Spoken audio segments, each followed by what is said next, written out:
Hey y'all, I'm back with another MFM video. Okay, let's get into it. This came to me today. I could not stop journaling about it. It's just this huge download, so I'm so excited to share. So, y'all have to excuse me. These are like my first few sets of YouTube videos. Your girl's still finding her swag with this whole recording herself thing. It can feel very, very, very awkward talking to yourself. No one is in the room with me. So anywho, let's get on to the topic. So I was listening to one of our favorites for the mindfulness community, Abraham Hicks, the beautiful, the wonderful, the gorgeous, the wise Abraham Hicks. And she's just such an easy thing for me to I get notifications for her videos, so it's something that's just really easy for me to click, go to. I could be on the computer doing something around the house or running an errand. It's just a really thing that I don't mind having in the background, just feeding into my subconscious. So she said this statement, and it hit home for me. So I'm going to say it without further ado. Quote, "Motivation is negative stuff driving you forward. Inspiration is who you really are calling you forward." And the reason why that hit home for me is because for many goals that I've had in my life and many achievements that I've made and accomplished, I used negative energy to get those things done. And so the huge download that I want to discuss with you guys today is the sources of energy that you use when you're working on projects, when you're establishing goals, when you are setting forth new lifestyle commitments or new lifestyle choices. What energy sources are you using to fuel those decisions and actions? And so I'm going to start off with the negative energy first, which is what she said is motivation. Motivation is negative energy driving you forward. So I want to dive into that a little bit deeper.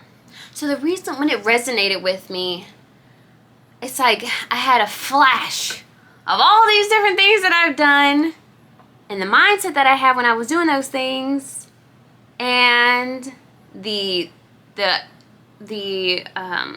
negative experiences I was recycling to get angry and then use the anger to fuel what I was trying to do. Like, it resonated so clearly for me. So I'm going to talk about a few things, some bullet points that I took. I don't want to say bullet points, some fun points. Let's make it enjoyable. Some fun points that I've taken, and I want to see if it resonates with y'all, like how it resonated with me. So again, the beginning part of the quote is motivation is negative stuff driving you forward. So I wrote, it's unsustainable. So you may find yourself feeling unmotivated even when you're in a time of peace. And that hit really, so sorry you guys, I have my laptop open. Let's close this out because I'm typing stuff I don't need to type. Sorry, give me just a second. Okay, let's just close this for now. Or let me just put this up.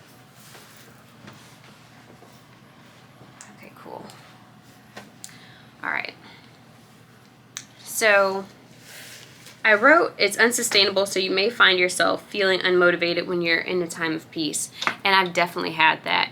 The biggest time it hit me the hardest was during the pandemic, during 2021, when I was not interacting with people to even be stressed out. Honestly, I probably had a lot of laughs and a lot of good times throughout the pandemic, being in quarantine with my mother, and we have a good time together, let's just say that. I had a garden, I had my beautiful dogs, I was working remotely, which for the first time in my life, and it's also, at that point, I was not experiencing any negative experiences, directly at least, and what should have been considered a break from my very fast, very efficient, very go lifestyle stressed me the fuck out, because I honestly, we had some certain goals and I would take steps forward, but I didn't complete it. And that's why I say it's unsustainable, because you're using like this external motivation to drive you forward.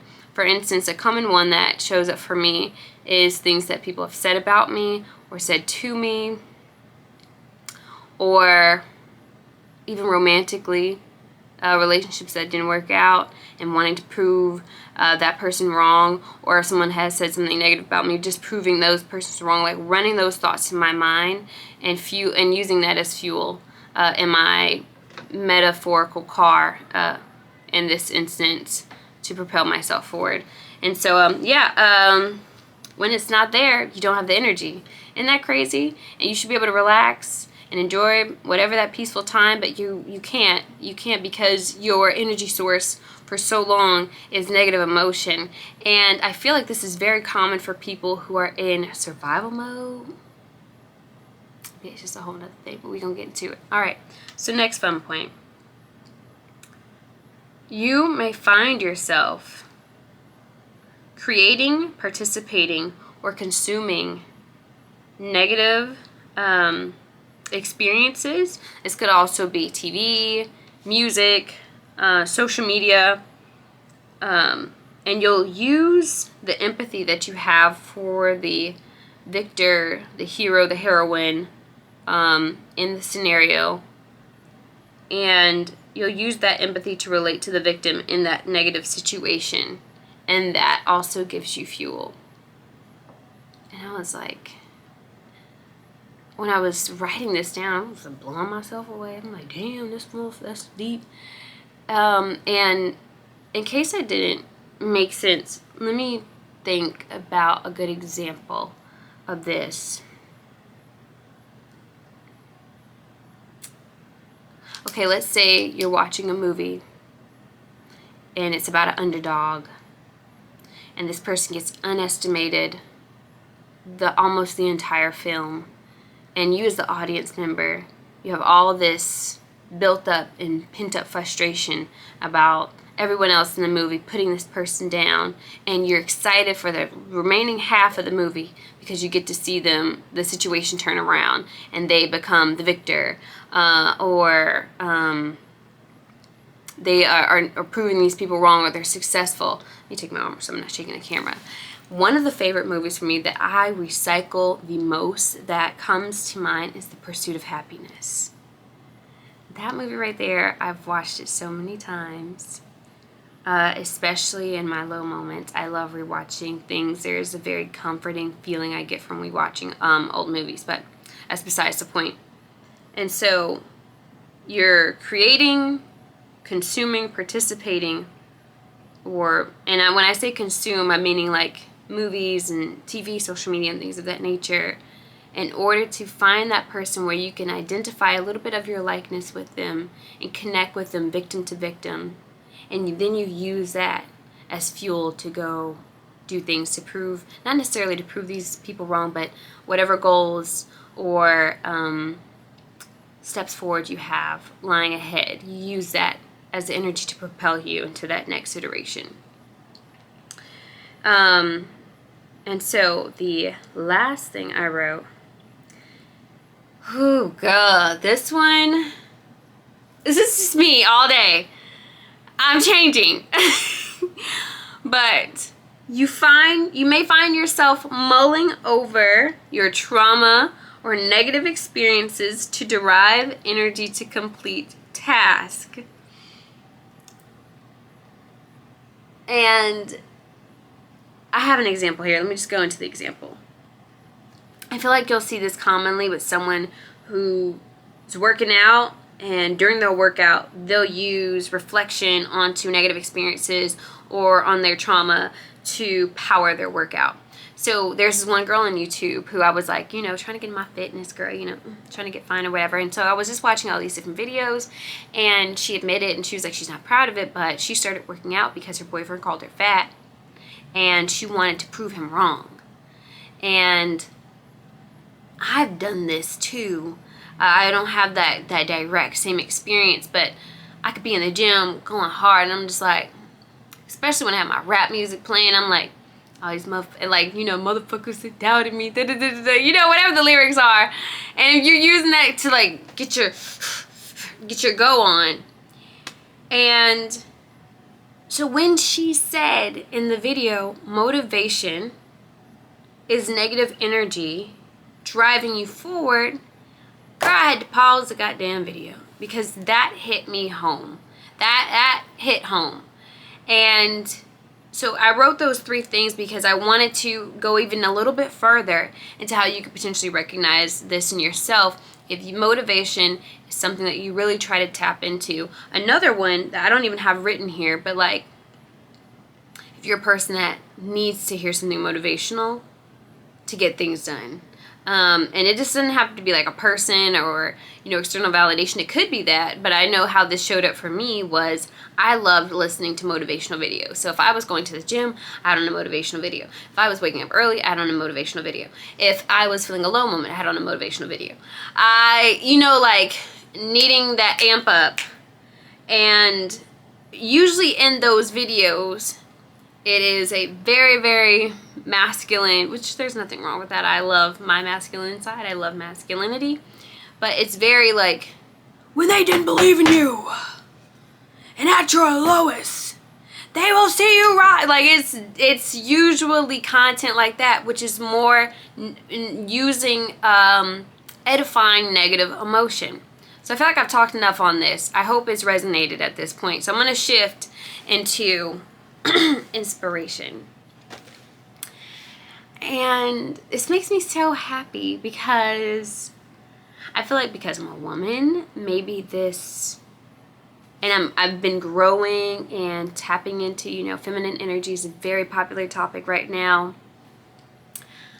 As I've been like doing my inner work, I see a lot of visions of, I've always, from a child through my adolescence, I've always been a person that had the greatest time daydreaming and visualizing. Like before, it was even super popular or very conscious to do those type of things, which I know has been talked about for over hundreds of years, visualizing. But it was just something that came very natural to me as a child. It's also something that I just feel like runs in my family. My mom has a very strong, keen sense of imagination. I have a very strong, keen sense of imagination. So when she said inspiration is who you really are, calling you forward, the first thing that came into mind was all these visions that I see of myself and that I see of my next iteration of myself as I'm growing and as I go forward. And so I wrote here, there's a vision there, an imagining of your higher self, and it grants me energy to propel myself forward to my next iteration. And I feel like that is when you're deriving, instead you're making a shift, because I'm not saying that either source of energy is necessarily wrong or if there is a right here. I think there's definitely a certain place in time, and sometimes negative emotion is just an easy grab. You know what I'm saying? Somebody pisses you off, it's very easy to run and go to the gym and just like work it out just to get it off your mind, like to edify it and to kind of alchemize it in that way. But I feel like myself, if I had to make a recommendation to somebody, you should be seeking inspiration as the main source, because like I said, that negative energy is unsustainable. When you're actually happy and nothing negative is happening in your life, you'll find yourself burnt out and unable to complete some of the tasks that you need to do when you are in a space of protection and something that should be very enjoyable. So anywho, so I wrote that, there's a vision there. So the next thing that came to mind, and I'm going to repeat these statements a couple of times because I'm just trying to tie back inspiration so you really are calling you forward. Mina Irfan, who's also on YouTube, here on YouTube as the Universe Guru. I love her so much. Mina, if you see this video, you've changed my life. I love you. But she stated in one of her recent videos, right now it's January 2023, almost at 2022, but she stated in one of her recent videos about a quote from Michelangelo, him talking about the David, And I'm going to use her analogy here. And so Michelangelo's original statement was, every block of stone has a statue inside of it, and its task is, every block of stone has a statue inside of it, and it is the task of the sculptor to release it. And I take this saying as like, the statue inside of the stone is your ultimate self, and it's your task to chip away from it. And so Mina calls this removing everything that isn't Mina, aka removing everything that isn't Rima. This is my block of stone. My life is my block of stone. It is my task as the sculptor to remove everything that's not Rima.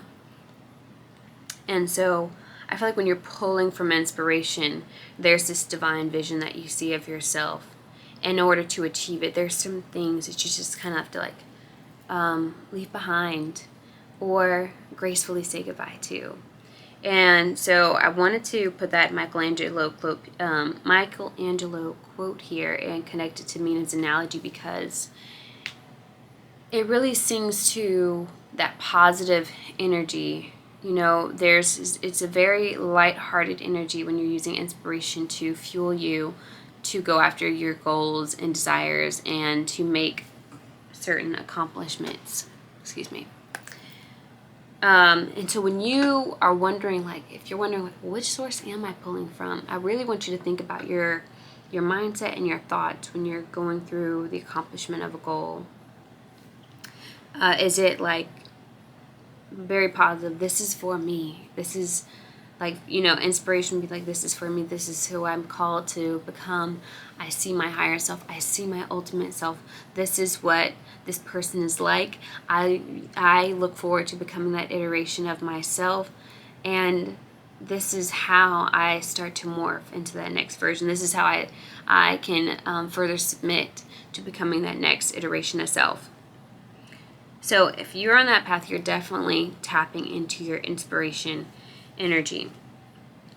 The next thing on to know if you're tapping into this inspiration calling you forward ideology is, even if you may not be fully operating in it, you either know about this or you are actively doing it, meaning you take full agency over the authority you have in your life.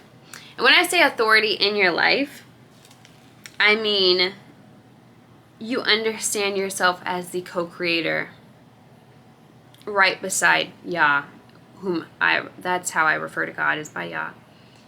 You understand yourself as the co-creator right beside Yah. You guys are both at this architect table and you're both like, you know, designing your life together. You take full agency of that. And I'm not discounting that terrible things can happen to people. I definitely understand that is a case, but as far as in what you can have authority over, you lean in fully into that leadership role over your life.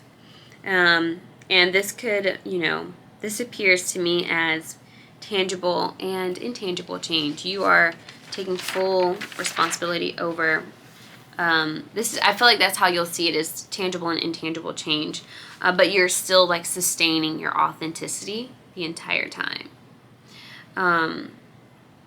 There's no imposter syndrome. It's a very freeing sensation. You feel like you are finally yourself openly, and you love it, and you wouldn't rather be anyone else other than yourself. So